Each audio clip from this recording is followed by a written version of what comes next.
Hello everyone, I'm Tracy Koga, and if you're like me, I cannot believe how fast summer is flying by.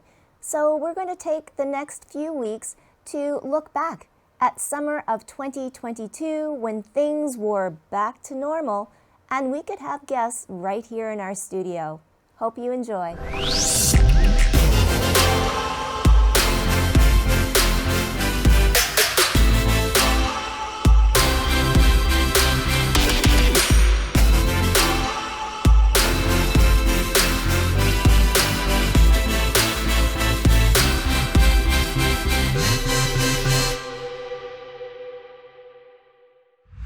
Hello everyone, welcome back to our Cozy Hue at Home set, and I am so happy and honored.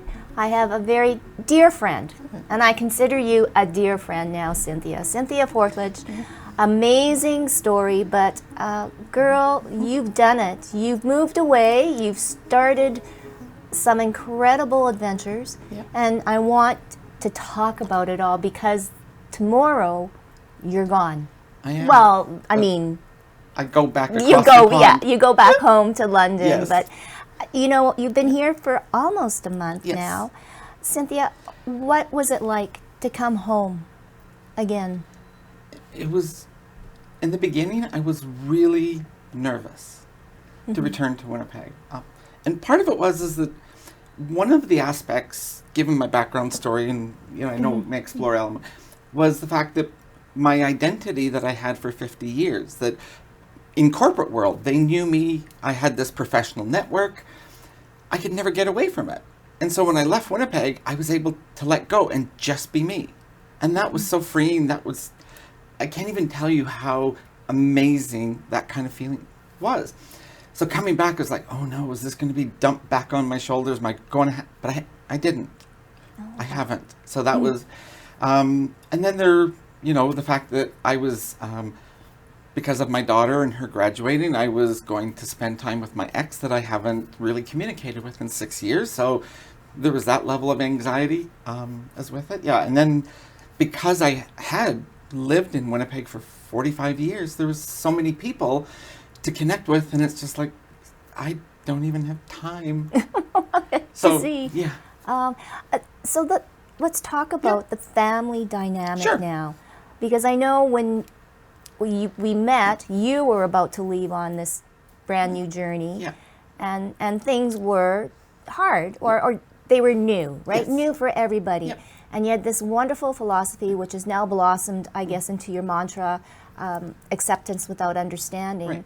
And we had such a great conversation about that. And I think that not only me, but a lot of the other women that you've touched hearts with, that still resonates with us. So I want to say thank you, because it really, once you embrace that, things aren't as hard to accept afterwards, even if you don't understand.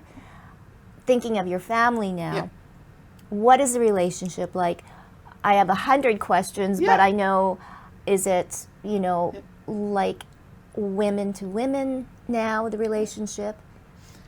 Or is it still a little bit?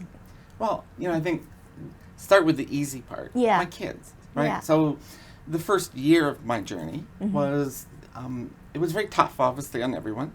And it was very disconnected with them. In fact, during the first year, I only saw them 3 times in the whole year. Wow. Compared to today, where when I'm in London, we have a video chat once a week. Oh, For at least an hour. So comparatively, it's like, okay, but today, my relationship with my daughter was amazing. When she was in London visiting me, which was the first time in 2.5 years, just like many of us, right, got to see each other. She said, Cynthia, there's something I need from you. I'm graduating this year. I want you at my graduation in Saskatoon. And so it's like, okay, I'll figure out how to do that, but sure. And of course that means my ex, her mother, was there too. We really haven't communicated in 6 years. And so this was our first time actually communicating together, and we did. And it was magical. It was wonderful. It was 2 friends meeting each other after a long time, after maybe, having a really severe spat and starting the conversation just to come back to a sense of being okay around each other. And it was. And, I thanked her and I thanked the kid. It was a magical moment. And it was a week out of my month, but it was a magical week with family. My goodness. Yeah. Did you have to do explaining? The why question. Yeah. No. No. No. I think everybody was trying to kind of gauge. Certainly the kids were watching to see how their parents interacted. And I think we were watching to see how each other reacted. I wanted to be sensitive and aware, knowing that this was, it has been 6 years. We were married for 32. So to go from living together and talking all the time, that's really difficult. And so now we're coming back and it's like, let's just have those first couple of conversations. And we did. And, it's going to live in my memory, but there was one night, we all sat on my daughter's couch, which was my fold-out bed, and we all sat watching a movie as a family. A really odd family combination, but we were just having a family night watching a movie, and it was just magical. Aw. Yeah. And these things now are so important, Yes. right? For you to even share these moments, you're giving hope to so many other people that are afraid to make that step and haven't understood why or accepted. Right. And you're missing out on so much. Yes. Look at all of the beautiful things that you have to give. And let's talk now about what you're doing, because you're like the poster woman for LGBTQ and 2S, and now you're with your business, CAF Services. Explain a little bit more on what you're now doing. Wow. So there's a whole bunch of things. Yeah. So in short, CIF Services, 3 core things I do. One is I educate through speeches, through workshops. 2, I end up doing corporate consulting in the space. So organizations want policy reviews. They look to create policies. Things like that. They want to know, what does the lens look like for someone who has the superpower of one leader, because I was a senior leader here in Winnipeg, one leader, 2 genders worth of experience, that I can put that lens on their business and give them some feedback as, what does it look like? What does it feel like? How can they address it, especially now with everything going on in the world, that, we're all very hyper aware of how delicate human rights are. Especially for women at this moment. So that's something that, again, I can bring that superpower to help organizations. And finally, it's not something to do as much of, but one-on-one support, peer support, mentor support.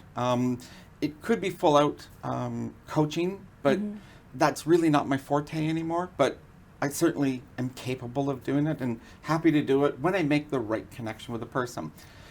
So that's what I do with that. Most of my clients are corporations, businesses of all size, small, medium, large, who want to make life better for their employees, for their customers, for communities. I can bring that lens and help them.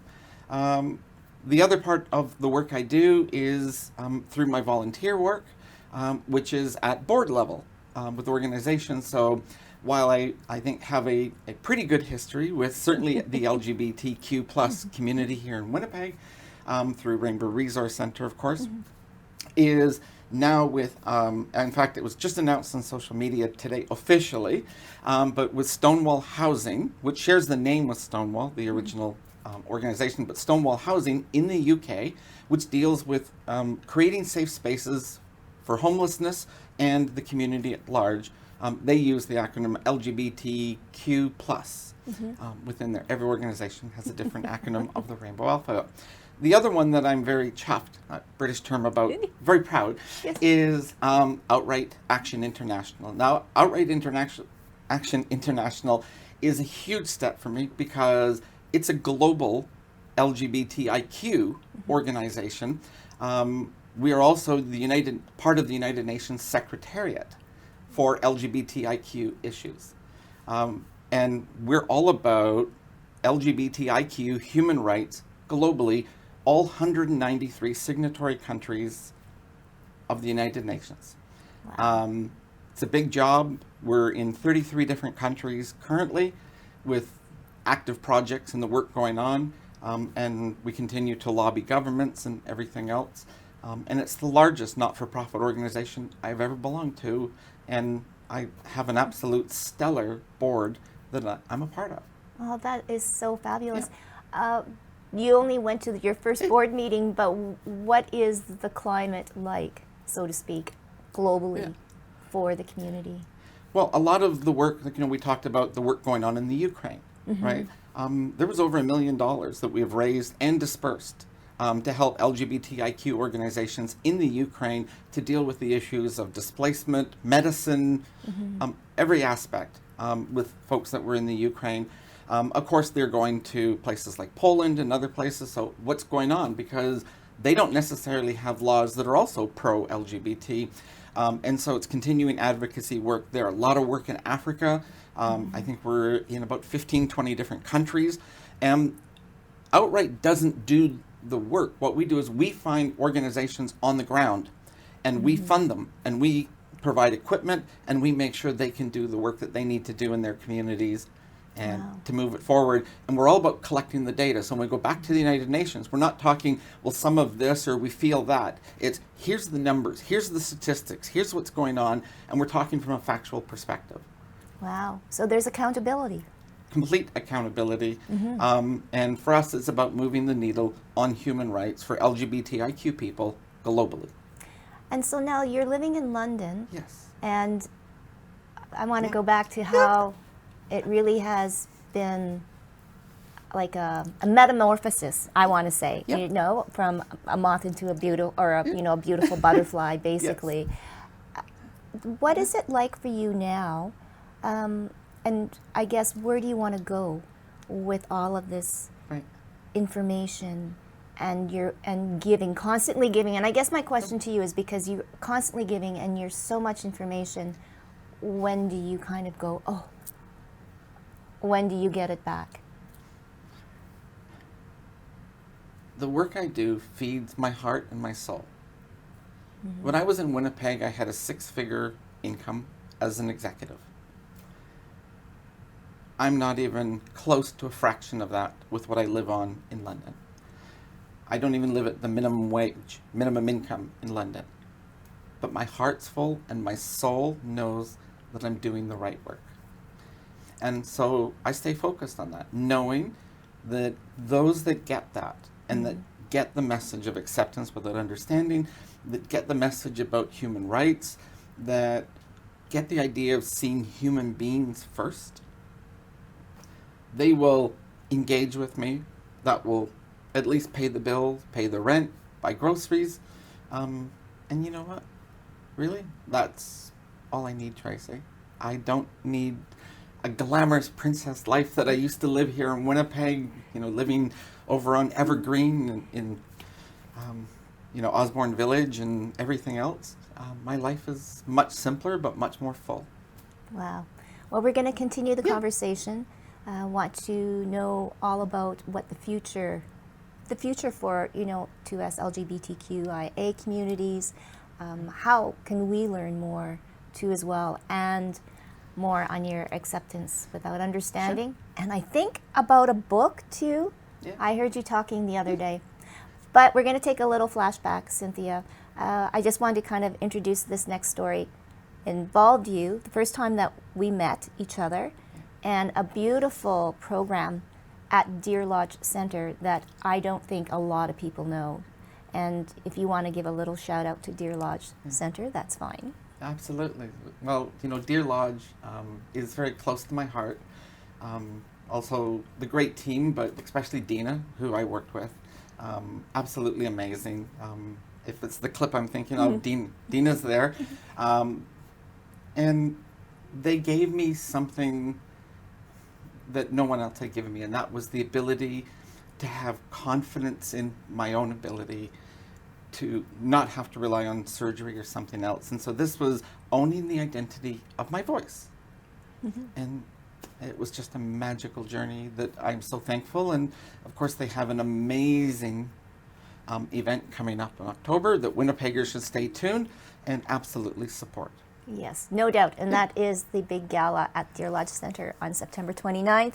And you can go get tickets at their website. But now here is the story on the speech therapy program at Deer Lodge Center. Well, in 2016, I realized there was an unexplored journey in my life, that being my gender, and I began that process. And through that process, it led me here to Deer Lodge to provide support for the vocal services.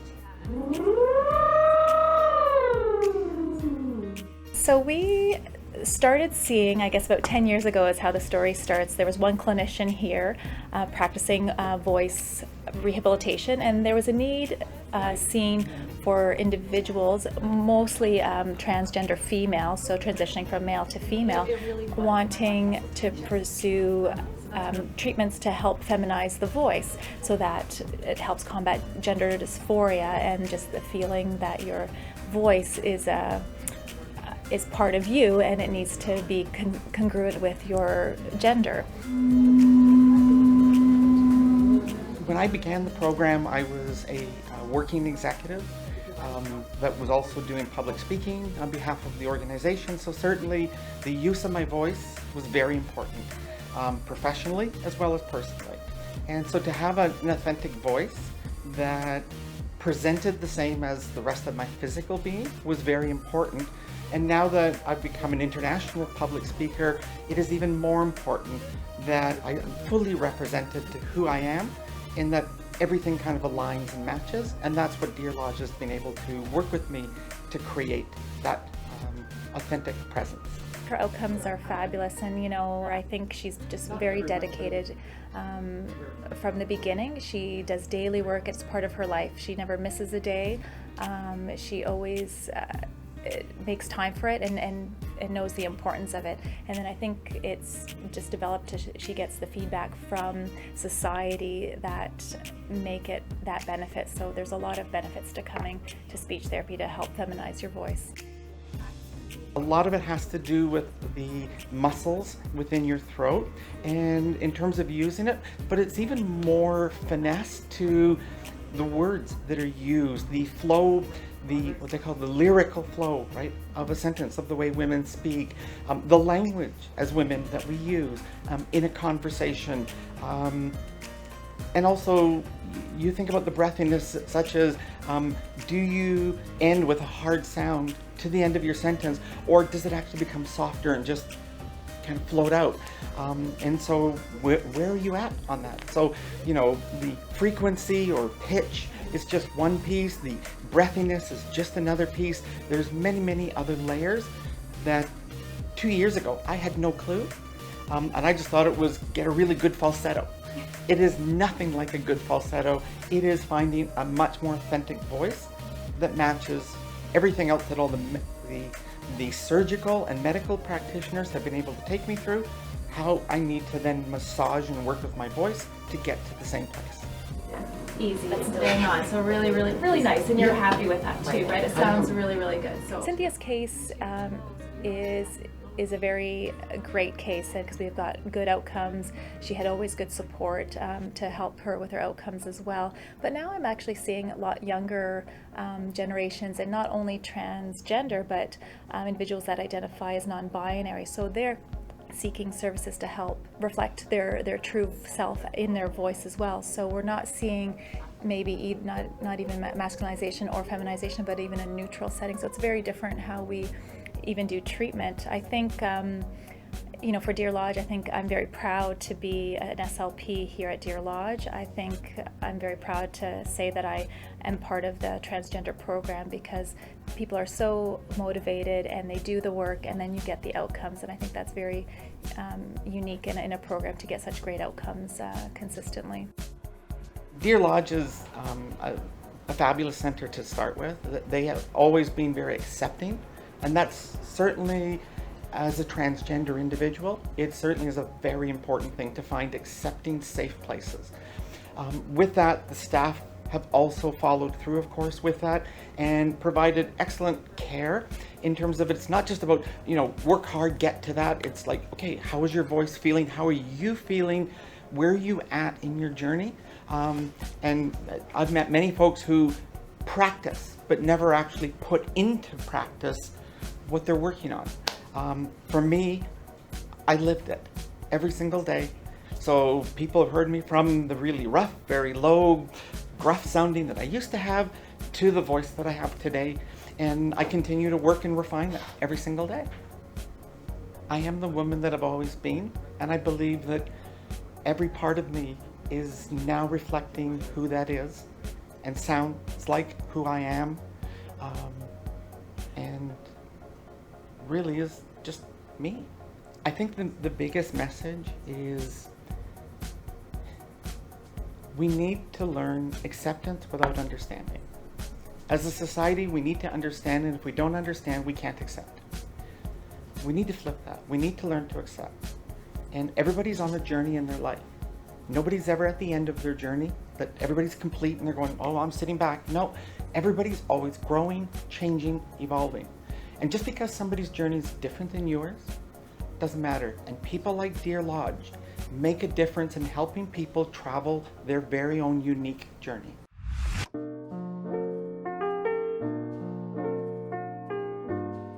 Girl, you know what's up. Ooh, say what, say what, say what. Girl, you know what's up. Ooh, say what, say what, say what. Girl, you know what's up. I'm feeling you. I'm feeling you. Girl, you know what's up. Say I'm feeling you. And I'm more than you. So tell me what's up. Tell me what's up.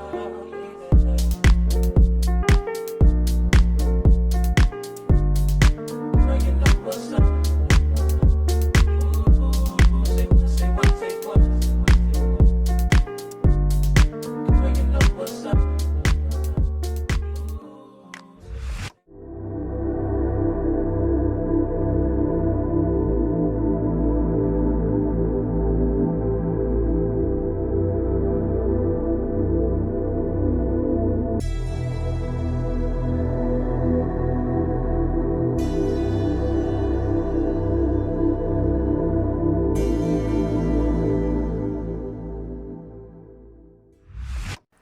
Welcome back to Hue at Home. My guest is the beautiful Cynthia Fortlage. We just saw the speech therapy program story, and it really was like you training your voice like an opera singer every day. Yeah, it has some fun. I play with it because it's like you get the phone call, and if somebody goes, "Oh, sir," then I know my voice isn't. I go, "Oh, you must want my husband." Oh, hang on, yeah, really, what? And then I go back and I go, "Oh, sorry, my husband said you wanted to talk to me." So I never knew how to do that before. Yeah. Dear Lodge taught me to do that, and so I just have fun with it now. And is it just instinctive now? Or is it something? I still again? tune up my voice every morning. Yeah. Some days better than others, but If you haven't had a little bit too much wine, but I mean, but these are the things. It's no different than putting on makeup, right? Yep. Or figuring out Completely. Yeah. doing your hair. Yep. But there are so many things that we do take Right. for granted. Yep. So the pressure, Cynthia. Mm-hmm. I've often wondered, Right. how do you deal with it, and the mental health issues too as well? Because I know that sometimes you just say to hell with it. I don't. Yeah. Yeah. Wow. Sorry, I threw that one out. That's a tough one. So, I mean, I meditate is one of the ways I've learned to meditate.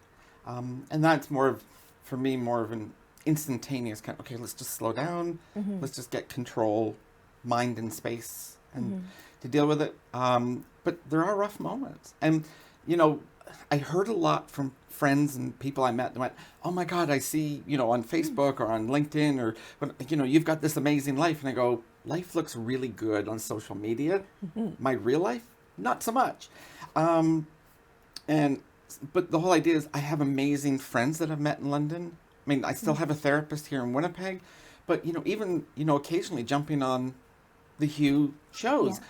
It's just a great way to kind of find a different space with a lot of really amazing like-minded women and be able to kind of feel that I can unpack an emotion and a feeling, because I'm probably not the only one feeling it No. in that moment, and realize that we're all together. And we did a lot of that during the Oh. lockdowns. Yes. Yes. Right, and I think that really cemented from the time we met at Deer Lodge, to now, that, like we really have so much that we can talk about and in common, and things that we both feel very passionate that we want to work on to deal with it. So, it's really support. And again, that's what the pandemic taught me, at least, is the importance of the people in my life.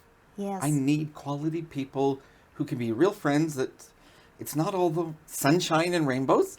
Sometimes there's storm clouds and hail and wind. And if you're there for both, then you're really an amazing friend. And I found that. Oh, well, and that is just, part of, I think, the beauty and the joy, right? Yeah. That life can bring you. Yeah. So there is, I hear, a book. Yeah. Yep. Needless to say, it's the Cynthia story. No, it's not. So I met this really amazing person. She's a professional coach, corporate leadership style coach in London. And she's a friend. So it wasn't a coach. We were just at the pub sharing a drink. And we were talking about it. And I really was struggling to put the words on the paper. This was back December of last year. And by the time I left our chat at the pub, I had 3 book ideas in it, and I already come up with a technique in order to put the words on the page to write the book. I did that in January. 23 days, I've written the book. Now, editing, as you well know, some great writers like Joanne Yeah. Zook, you know what? Editing a book is much harder. Yes. So thanks to you again, making the connection of someone who's going to help me get through this edit phase so that I can get this book in people's hands. And it's about acceptance without understanding. And the whole idea is to explain it in much greater detail. Yes, there are elements of, quote, the Cynthia story in there to demonstrate how I learned something or how I interpret something. But for the most part, it's really a self-help book for people to learn about acceptance without understanding as a way to move forward. And so right now I'm targeting the fall to have that book available and to publish initially as an ebook and then orderable on Amazon as a paperback. Oh my goodness. So now you're getting into publishing and Yes. all of that. Yes. And you're right, editing, because how do you take out parts of something that you have a heart and soul with, right? And trying to second guess, people are going to love that, or people don't need to hear about that. Was it hard for you to get this book done? Or, and like you said, you had a map in your mind or an idea, but there's a big process from being in your brain to being on paper. Well, I had the idea for the book in 2019 when we first met. Another one in the Hue archive, right? Right. Pre-lockdowns, pre-COVID. Yeah. And I figured, when I'm traveling and I was doing my global adventure bit, that I would write it. It didn't happen. You know what, Tracy? I wrote 5 chapters while traveling 3 times, each time in a different voice. I was still struggling to find my voice. And so the secret that I learned was I just dictated it. That is my voice. But then I also realized, oh my gosh, do I really speak like that? Because all the editing of all those words you don't want in a written form, was part of the challenge. So, so I've had this for an idea for a while. I've had 2.5 years of time to write it. Haven't got it done, but now it's written. Just needs editing, and then we publish. Where do you see this going? And what are your hopes for it? For even the whole acceptance without understanding? Well, personally, I want it to be a global message that is understood as to what it is, not because my ego says I want to have this global. The message was given to me by what I just refer to as spirit, much more like the indigenous peoples refer to spirit. And it's told me that I need to make this message global part of the work with Outright is I now have a platform globally to take this message and help others understand acceptance. And so that's really for me what it's about. And along the way, I'll pen a few other books and put it out. But again, my whole life goal is simply share the message of acceptance without understanding in order to create a better world for everyone. That's it. It sounds simple. What is the next step after acceptance without understanding? I think there's a lot there when you read the book. There's a lot there for people to really chew into, because every conversation I have, I'm able to draw back to, well, that's acceptance without understanding as we, talk about it. And the complexity is, how does a woman in the United States today look at their government and go, well, they get me as a woman, and they have to do it given the ruling that came out this past week, where our rights over our own body was taken away. And I would say I can accept that they made a decision to deal with it, but the challenge is, acceptance without understanding teaches you a red line, a line in the sand. And they crossed it because whatever beliefs that they have that drive them through, because it wasn't a case of law, that when their beliefs affect the way I live my life, that's crossing the line. They are free to believe those. I will fight for their right to have their beliefs, to have, religious freedom. But if that's not the way I live my life, that's not the way that I see it, then anything that you do based upon that is imposing upon me. And acceptance without understanding says, no, that's a red line. And there's a lot of red lines. That's interesting.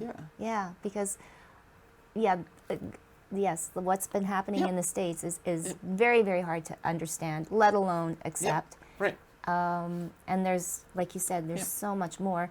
We talked briefly about Outright and the work that they do for the community. How are things in Canada, or even in Winnipeg, for the LGBTQIA community? Have we come along, progressed? That's a really interesting question, because I obviously didn't, quote, jump back into my community roles with it, but I did meet with friends. And I would say that, unfortunately, over the last 2.5 years, the needle doesn't seem to have moved in Winnipeg. It is exactly where it was.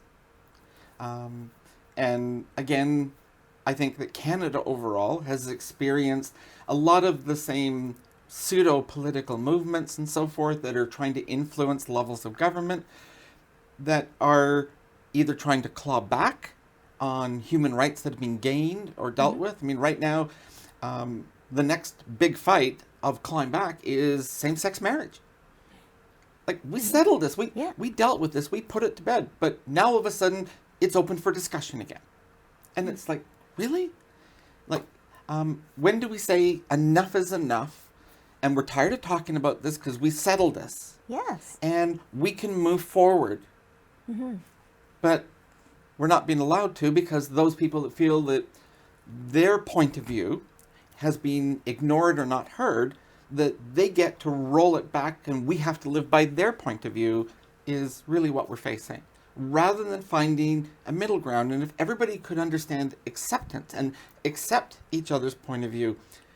See, one of the powerful parts about acceptance without understanding is that if you find something so distasteful about another human being that you do not want to interact, but you can accept that you have this reaction, and you can sit down and have dialogue, that creates a safe space for each of you to talk about where you're coming from and why. And that allows you to, as I've said many times, you start with acceptance without understanding, but you grow to acceptance with understanding. And that really, to your question, that's the evolution of acceptance with understanding. It is growing to acceptance with understanding. But that comes after. The acceptance. Yeah, I know. It is a process, but you're right. And it's those initial conversations. And they're hard, right? Yes. I mean, because people are so set in their ways. And I find that as much as like this whole pandemic has, brought us together, so-called, Yes, it has really torn a lot of people apart. it has. And why is that? Just lack of communication? Is it fear? I think it's a lot of things. Fear, definitely, right? I think there's a lot of people that really struggle with identities that are not theirs. And the initial reaction is fear, right? I call it the FUD factor. It's in the book. Yes. Oh, good. Fear, uncertainty, and doubt. The FUD factor, F-U-D. And one of those three elements kicks in, and that's that negative voice that we hear in ourselves. Even when we're judging ourselves, that's fear, uncertainty, and doubt talking to us. And I can tell you from experience, unfortunately, that even very dark places that, certainly LGBTIQ youth and everybody face globally, we talk about really ugly statistics about that dark place. That's all fear, uncertainty, and doubt. So when we can learn tools and techniques to address fear, uncertainty, and doubt, and for me, it was the flashlight. Oh. It's a dark place. So I will go into this virtual dark place, but I'll carry a flashlight. That's my tool, my weapon. And I will shine the light on every corner to see what's scaring me. Whoa. And when I find out there's nothing there, it illuminates it, and I go, well, why do I have fear, uncertainty, and doubt? And it allows me to unpack that in a healthy way to go forward. Now, I was taught this by a mental health professional. This is not something that Cynthia just imagined. No. And so if somebody's struggling, I would say, please seek a mental health professional to help you find your flashlight, in these very troubling times. So that's really the challenge that people have, to go through the cycle. And when we can ultimately overcome our own fear, uncertainty, and doubt, then we can step into what I call being your authentic self. And we use that term for the LGBTQ plus community a lot. But what I have found in all my travels, and of course women are a part of, that most people are not living an authentic life. And so every human being needs to live their authentic self and not be living by fear, uncertainty, and doubt of, I got to behave this way, or the neighbor got this, so I got to get that. Right? That's fear, uncertainty, and doubt. It's tearing us down, going, we have to step up, we have to copy, we have to mimic, we have to somehow look bigger, better, or equal to when your authentic self says, no, you don't. Wow. What do you need? And that comes from acceptance, a place of acceptance. Well, we can hardly wait for this book to come out. I know that you're talking little nuggets of everything that we have talked about over the past 3 years, and it is so wonderful that it's all coming together. It does make sense, and you are making the world a better place. Thank you. Yes, I'm sorry that you are leaving, but London calls, but Winnipeg will always be your home, Cynthia. Absolutely, and thank you, Tracy. I appreciate our friendship. Oh, well, thank you so much, too. And thank you, all of you, for joining us here at Hue at Home. And as always, stay safe and healthy, and we'll see you next time on Hue at Home.